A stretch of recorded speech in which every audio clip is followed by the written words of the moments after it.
E se tudo o que nos ensinaram sobre a grande esfinge do Egito estiver errado? E se esse monumento milenar for muito mais antigo do que a história oficial admite? Túneis proibidos, passagens ocultas, sarcófagos de origem desconhecida e evidências de uma civilização perdida desafiam arqueólogos há décadas. Neste vídeo, você vai descobrir os segredos mais sombrios e ocultos da esfinge de Gizé, do Poço de Osíris e das estruturas subterrâneas que muitos dizem nunca deveriam ser abertas.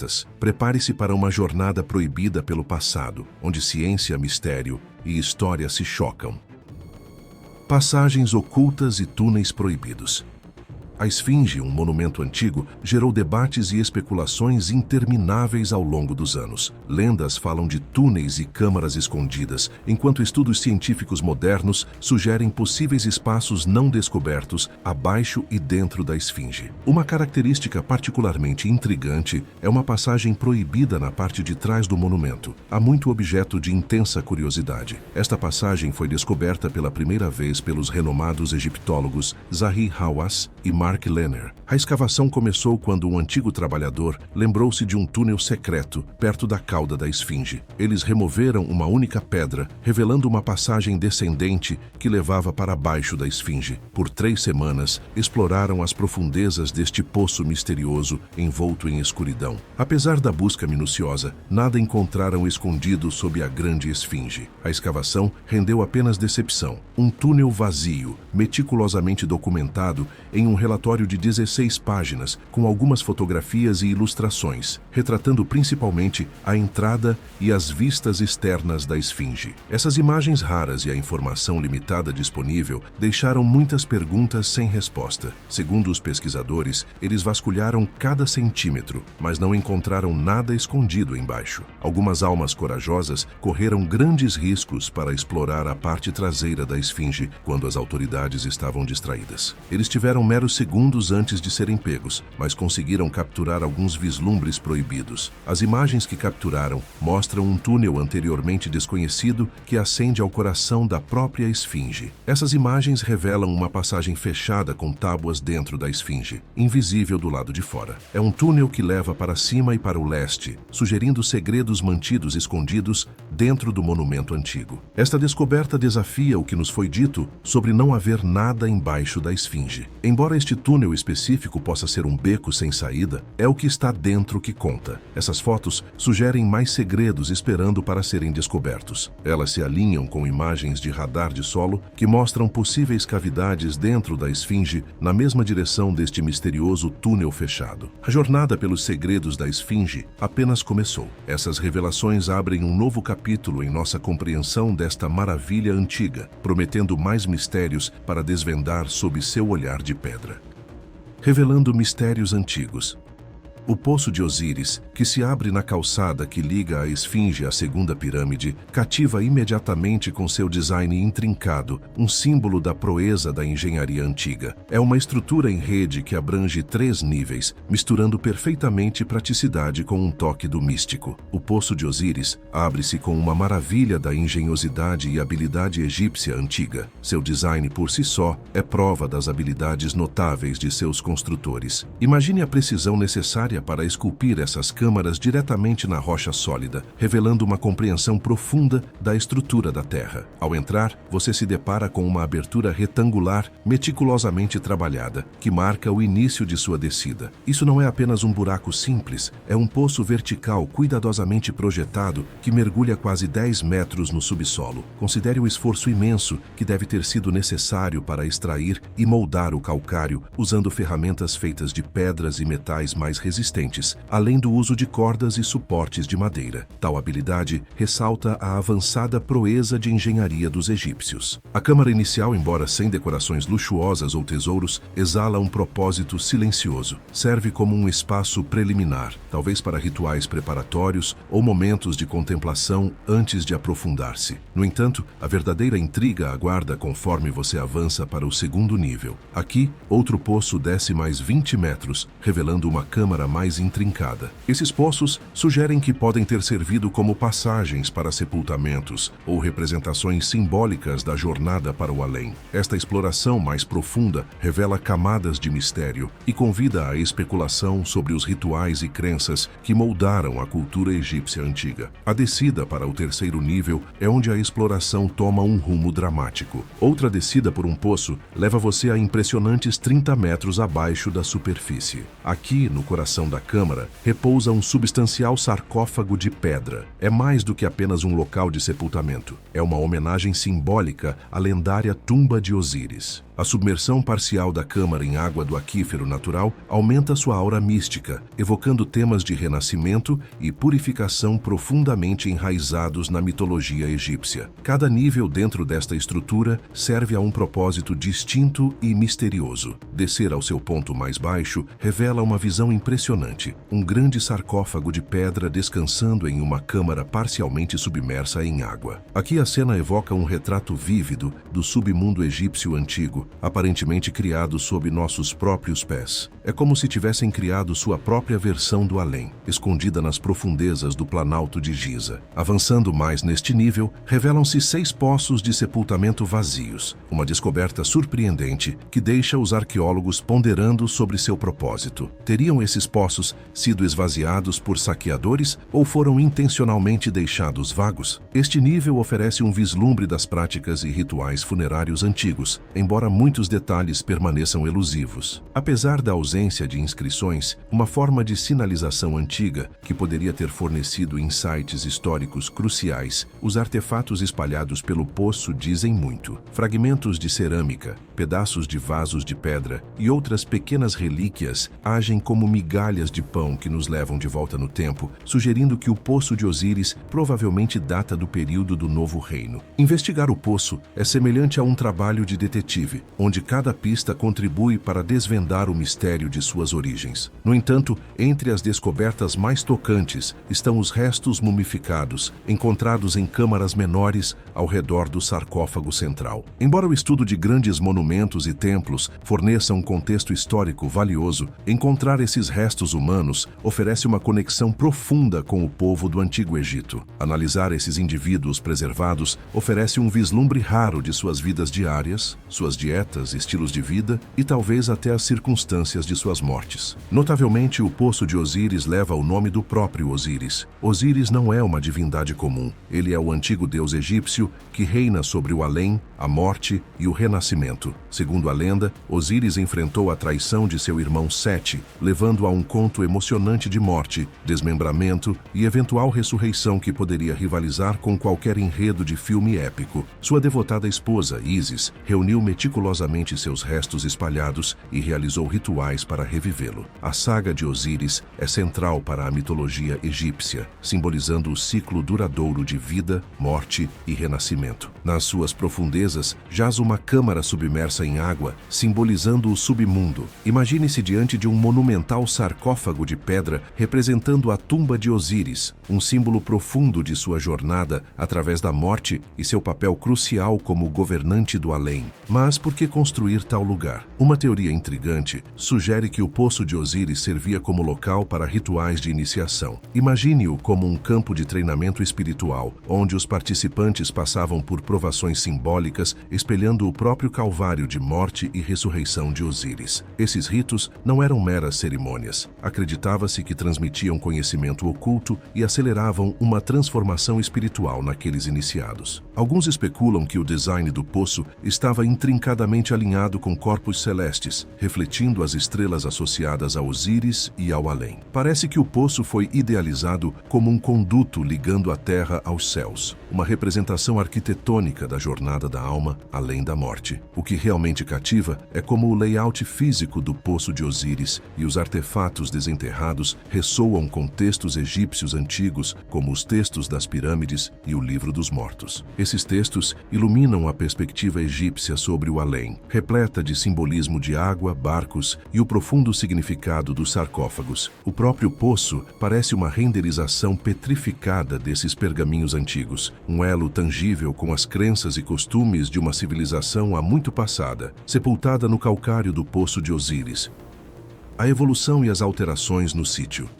Uma entrada para o Poço de Osíris está localizada ao sul, enquanto outra fica ao norte. Olhando para fotos de uma expedição de 2011 ao sistema do Poço de Osíris, podemos observar como a entrada norte do sistema de túneis se transformou ao longo do tempo. Nessas imagens mais antigas, a abertura primária aparece como um buraco desgastado descendo na rocha, sem sinais de marcas de cinzel. Adjacente a ela, à esquerda, há um túnel secundário erodido. Naquela época, a abertura principal tinha cerca de 1,80 m de altura e fornecia uma entrada desobstruída para o túnel subterrâneo. No entanto, hoje, grande parte desta abertura foi selada com uma parede de concreto. A depressão abaixo dela, vista nas imagens antigas, foi preenchida com areia, presumivelmente para ocultar esta entrada norte da vista do público. Além disso, o túnel secundário à esquerda também foi preenchido e coberto com areia. Visitantes recentes do Planalto de Giza, que se lembram do local de tempos anteriores, notam essas mudanças significativas. O que antes era um buraco conspícuo e escancarado na calçada, agora está amplamente escondido por areia e construções modernas. O contraste gritante entre o passado e o presente é impressionante, deixando muitos surpresos com as alterações neste local historicamente significativo. Este esforço intencional para obstruir o acesso ao local apoia a noção de que o Poço de Osíris não foi originalmente destinado à entrada regular de seu conteúdo. Não havia escadas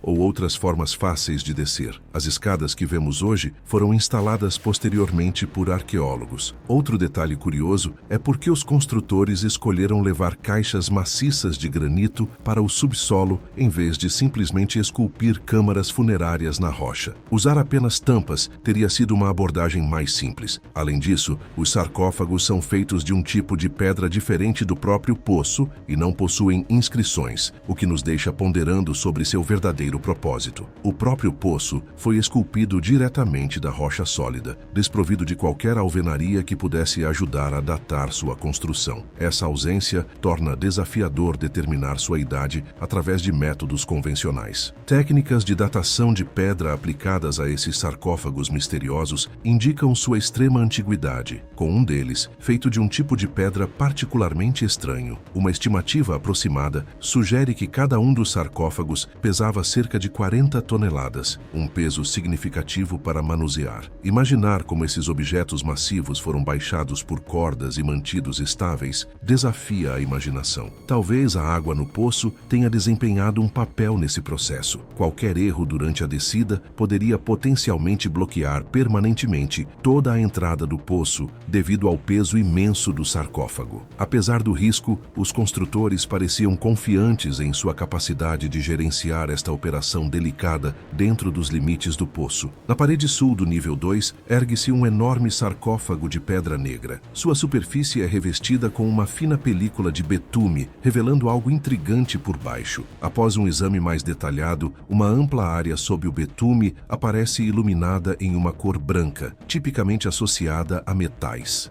Este revestimento metálico sob o betume é predominantemente composto de chumbo, com traços de zinco, ferro, titânio e arsênico. A presença desses elementos sugere que a superfície da pedra pode ter sido tratada ou pintada, mas o propósito desta camada metálica permanece incerto. O mistério do sarcófago de Dacito.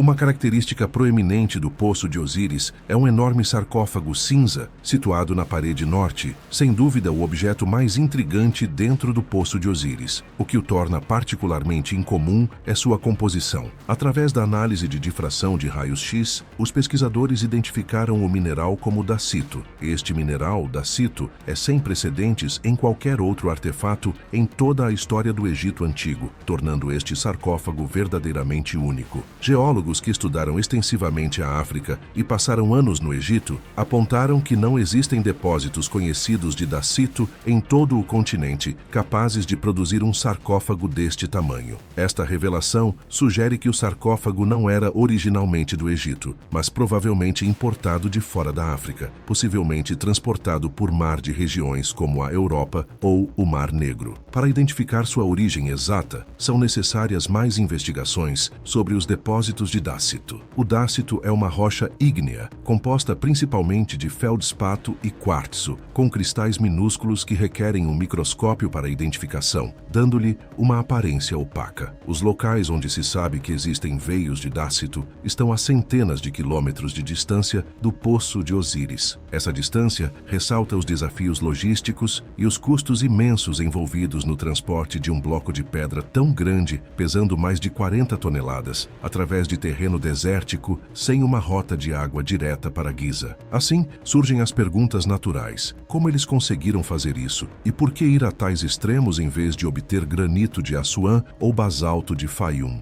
Por que optaram por essa escolha incrivelmente difícil? Além disso, se eles encontraram uma maneira de realizar isso uma vez, por que não foi repetido ao longo da história egípcia? A descoberta de Daisita neste sarcófago foi apenas o começo das surpresas. Pesquisas subsequentes forneceram resultados de datação. Esta data é aproximadamente 850 anos anterior ao período de construção geralmente aceito das pirâmides de Gizé, o que a coloca no Antigo Reino e possivelmente posicionando o sarcófago tão distante no tempo quanto os períodos pré-dinásticos, por volta de 350 a.C., um milênio mais velho que o tempo de Khufu e a Quarta Dinastia. O avanço na datação veio através de uma nova técnica, que calcula a última exposição à luz de duas peças de pedra pressionadas uma contra a outra. Este método, desenvolvido pelo professor Ioannis Liritsis, permite a datação direta de monumentos antigos e artefatos feitos de granito, basalto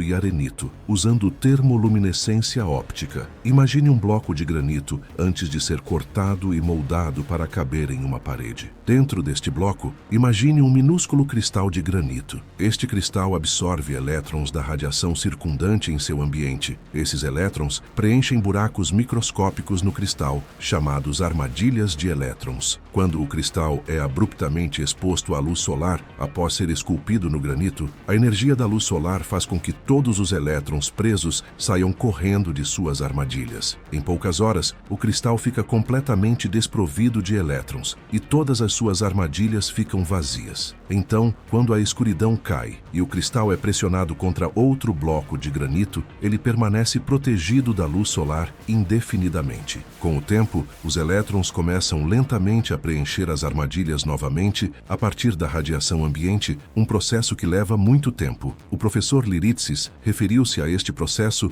como o branqueamento do cristal de granito pela luz solar. O esvaziamento de suas armadilhas de elétrons pode ser comparado a ajustar um relógio de pedra para zero. Quando o cristal é protegido da luz solar mais uma vez, os elétrons começam a preencher as armadilhas novamente de forma natural. Isso reinicia o relógio do cristal. Ao medir o número de elétrons no cristal em qualquer ponto após sua última exposição à luz solar, os cientistas podem determinar quantos anos se passaram desde que ele foi branqueado pelo Sol pela última vez. Este método permite a datação precisa do cristal e, por extensão, do bloco de granito no qual ele reside. Civilização perdida.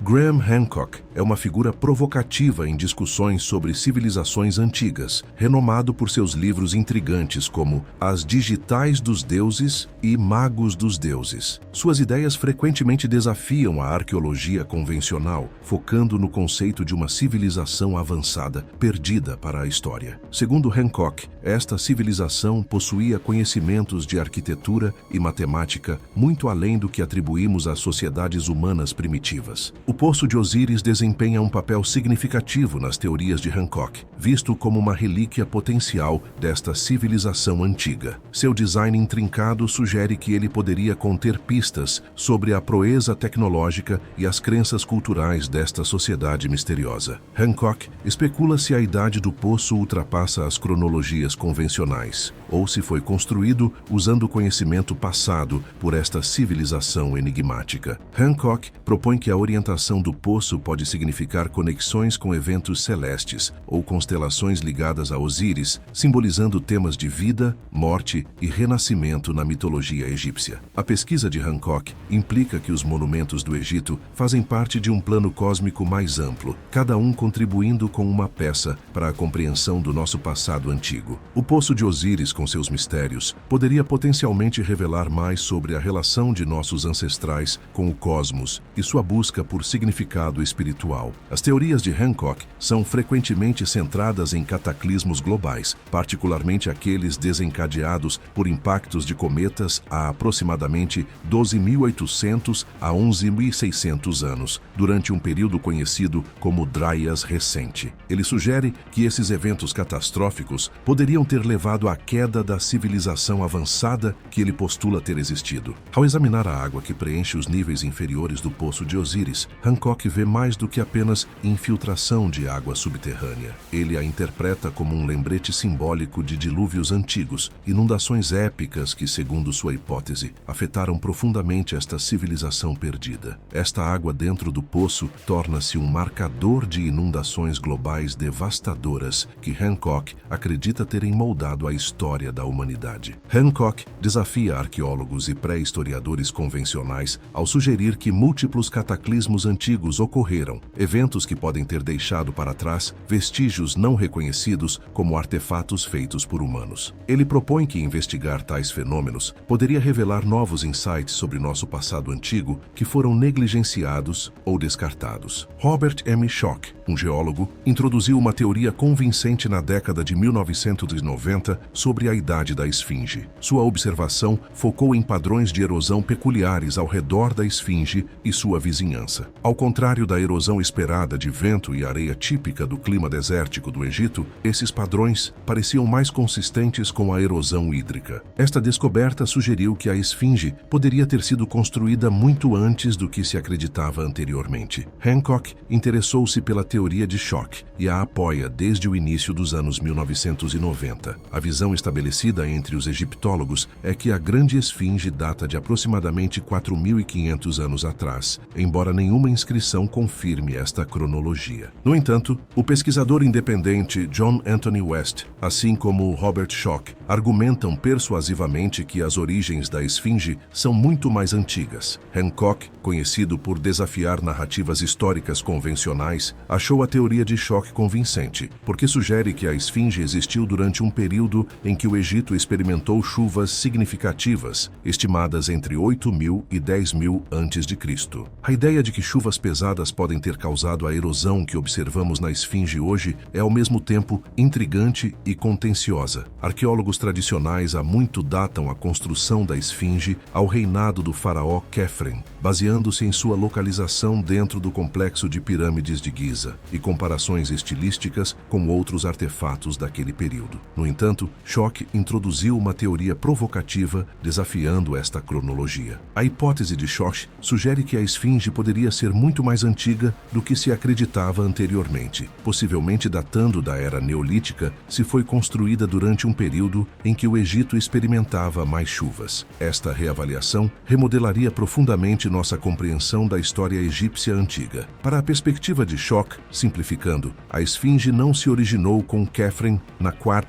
dinastia. Em vez dos padrões típicos de erosão esperados dos ventos e areias do deserto, a esfinge exibe características distintas, como rachaduras profundas, linhas onduladas em sua superfície de calcário e contornos suaves e arredondados. Essas características são típicas da erosão hídrica, em vez da abrasão por vento ou areia. É digno de nota que o calcário, o material da esfinge, varia em dureza em suas camadas, tornando-o particularmente propenso ao desgaste induzido pela água. Schoch notou algo fascinante sobre os padrões de erosão nessas camadas. O dano não poderia ser apenas de vento e areia. Parecia que a água desempenhara um papel importante. Esta descoberta tornou-se ainda mais emocionante quando Schoch examinou a história climática do deserto do Saara e da área de Giza. Ele descobriu que entre 10.000 e 5.000 a.C., esta região não era um deserto seco e árido como é agora. Em vez disso, era bastante úmida devido a um período conhecido como fase subpluvial neolítica. Este período trouxe muito mais chuvas, transformando a área em uma paisagem exuberante e rica em água. No coração do Cairo, entre as ruas movimentadas e mistérios antigos, erguia-se a grande esfinge de Giza, seu olhar de calcário desgastado fixo no horizonte. Por séculos, sua presença enigmática despertou a imaginação expedição de historiadores e aventureiros. No entanto, não foi até recentemente que uma equipe de cientistas corajosos fez uma descoberta que abalaria o mundo. Uma expedição liderada por um renomado arqueólogo finalmente desbloqueou a escotilha, há muito escondida no topo da cabeça da esfinge. Uma escotilha cujos segredos cativaram estudiosos por gerações. Enquanto o sol egípcio subia alto, lançando raios dourados sobre as areias do deserto, a equipe reuniu-se ao redor da estrutura antiga, a antecipação vibrando no ar. Com uma mistura de medo e excitação, eles desbloquearam cuidadosamente a escotilha. Ela rangeu ao abrir, revelando uma escada estreita descendo para a escuridão. Os batimentos cardíacos aceleraram enquanto desciam, lanternas perfurando a penumbra. O ar estava denso com o cheiro da história e o peso de séculos não contados. No fundo, encontraram uma câmara diferente de qualquer outra que tivessem imaginado. Hieróglifos adornavam as paredes, iluminados pela luz trêmula de suas tochas. No centro da câmara, jazia um artefato perfeitamente preservado. Um amuleto dourado ornamentado, gravado com símbolos que pareciam pulsar com poder antigo. Ao examinarem o artefato, souberam que sua descoberta mudaria tudo. A notícia de seu avanço espalhou-se rapidamente pelo globo. Cientistas finalmente abrem a escotilha secreta no topo da antiga esfinge do Egito. Alardeavam as manchetes em todo o mundo. O mundo prendeu a respiração, ansioso para descobrir os mistérios que jaziam enterrados sob as areias do tempo. A grande esfinge continua em silêncio, mas o silêncio, às vezes, fala mais alto do que qualquer palavra. Túneis selados, estruturas enterradas, sarcófagos de origem desconhecida e datas que não se encaixam na história oficial levantam uma última pergunta: o que realmente existe sob as areias do Egito? E por que isso não é amplamente divulgado? Talvez nem tudo esteja pronto para ser revelado, ou talvez a verdade seja antiga demais para ser aceita. Se você chegou até aqui, é porque entende que o passado não é apenas história, é um aviso. Aqui no Mundo Restrito, exploramos o que está escondido, esquecido ou deliberadamente ignorado. Se inscreva no canal, deixe seu like e compartilhe este vídeo com quem também questiona a versão oficial da realidade, porque algumas verdades não querem ser encontradas.